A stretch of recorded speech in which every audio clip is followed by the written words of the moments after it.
staff to work while I'm going through the other amendments, and then maybe towards the end, we can already have something. Yes, thank you. Thank you, Mr. President. Thank you. So, So we will hold it in abeyance? yes, Mr. President, please. All right. Please proceed to your next amendment. So we go back to... Tama ba?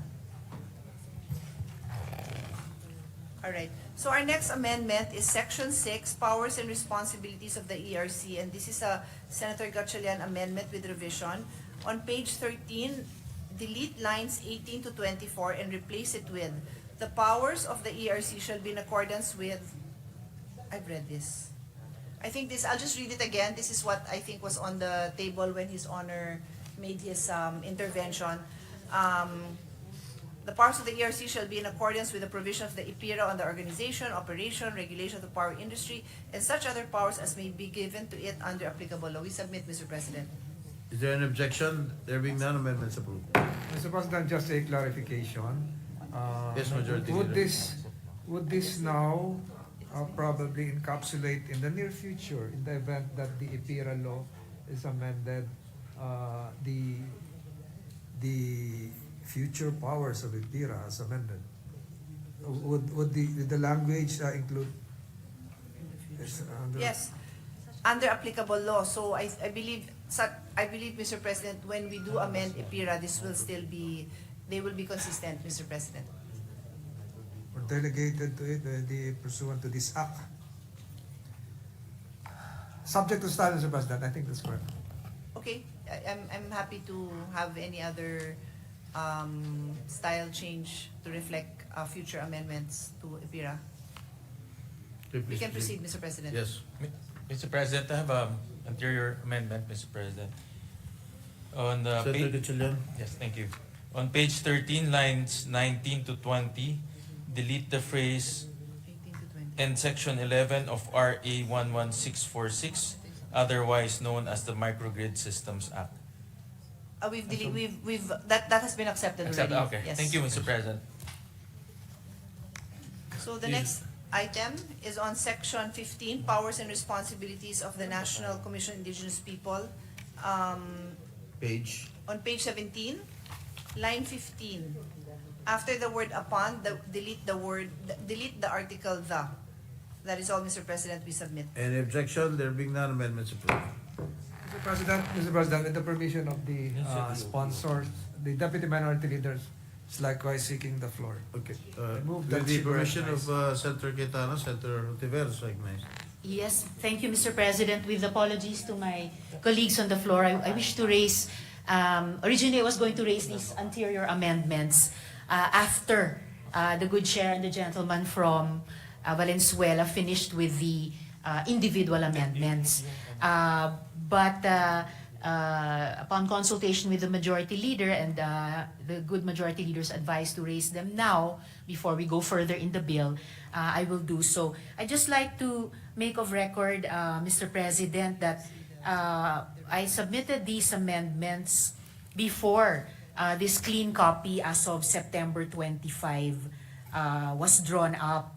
But I'm, as of today, still waiting for feedback regarding my proposed amendments. So I apologize that my anterior amendments, yung pagination nila, saka yung line, will not correspond anymore to the clean copy as of September 25. Kasi ito pong anterior amendments ko were based on the previous clean copy, and these anterior amendments to which I was still awaiting feedback on up to today. So just for the record, Mr. President. So if I may, Yes, also Mr. Before President. Her Honor continues. So Her Honor is correct. We received the written amendments from different senators, including Her Honor Senator Risa Hontiveros, and what you will see in the clean copy now and the additional amendments we are making, which is following the chronological order, are those that we are accepting. So the amendments that have already been read, that has passed the section, have not been accepted. But Her Honor is free to put it on the floor and we can give an official response. But just to advise that that is really the situation. We tried to accept as much as we can for the consistency of the bill and pursuant to its objective. I apologize that we're not able to accept all, but we're happy to have Her Honor explain if she wants. Thank you. Thank you so much, Mr. President, and to the good chair. Maybe if Her Honor can make reference to the section also to make it easy for Yes. us to follow. Thank you, Mr. President, and thank you also to the good chair for actually completing my understanding of the earlier query I raised as to the parliamentary situation. And if I may of just the bill. add Yes, Mr. also, President. it's my attending the energy conference in Singapore that aided me in also understanding so much of the energy industry, which admittedly is new to me. I think we only have one resident expert, Senator Gatchalian, who has been handling this for many years. So a lot of Her Honor's amendments became clearer to me upon listening hours and hours to these experts in energy on chemicals and very technical terms. So we will continue to try. Mr. President, just to interject, what the Deputy Minority Leader now would be doing is to restate her previous proposed amendments, and the good sponsor will just give a direct answer on why such amendments were not accepted. Just Yes, for the record, Mr. Yes, President. they were submitted. We acknowledge the submission in writing, which is a practice that we have, and we accepted what we could. But again, we are happy to hear Her Honor state them. If she wants to explain, we will listen. Thank you very much, good sponsor and good majority leader, Mr. President. So at least to state them for the record, just so that they are of record, yung ilang proposed amendments. And again, I apologize na hindi ko po ma-isa-cite in connection with the updated pagination and lines, except for one of these which refers to a proposed amendment to Section 3. So on the old page 3, the old line 11, I had proposed to, after the word contracts. Can Her Yes, Honor Mr. mention President. just section, and if, is there a subsection, a letter M, letter L? I'll try to complete that, Mr. President.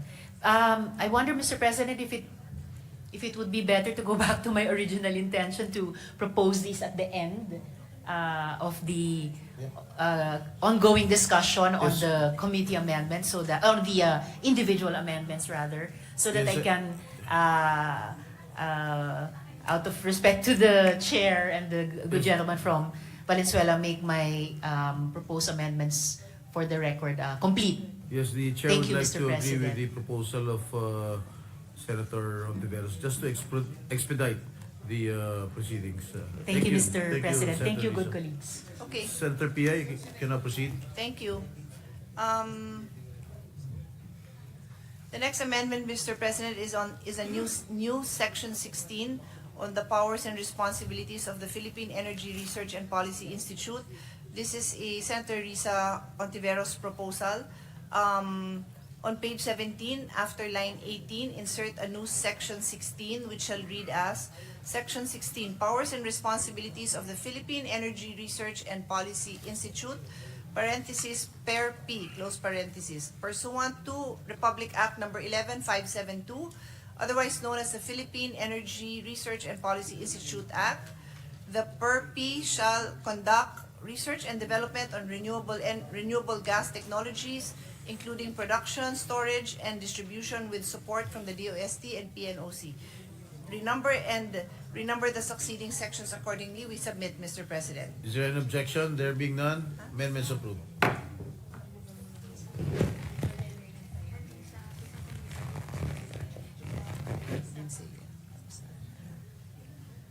Still on section 16, on page 18, delete line 1 to 8 and replace it with, the DOE shall be the lead agency in the development of aggregation in the country. The DOE shall determine and designate the aggregator and issue the applicable policies for the implementation thereof, adhering to the principles of economies of scale as well as energy transparency, competitiveness, security, and reliability